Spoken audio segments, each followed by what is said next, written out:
Hi guys, in today's episode, I'm going to be showing you how you can get Spotify student plan.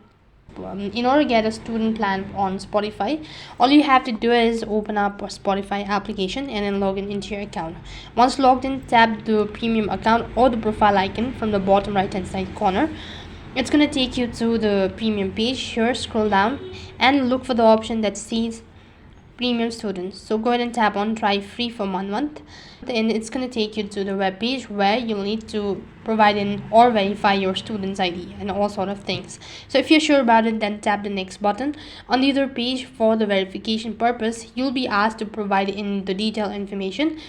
Here you'll need to give a brief introduction about yourself, so go through all of these and make sure to tap on the next button.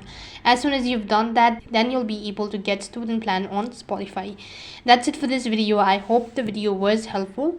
Make sure to like, share and subscribe to our channel. Thank you for watching. See you in the next video.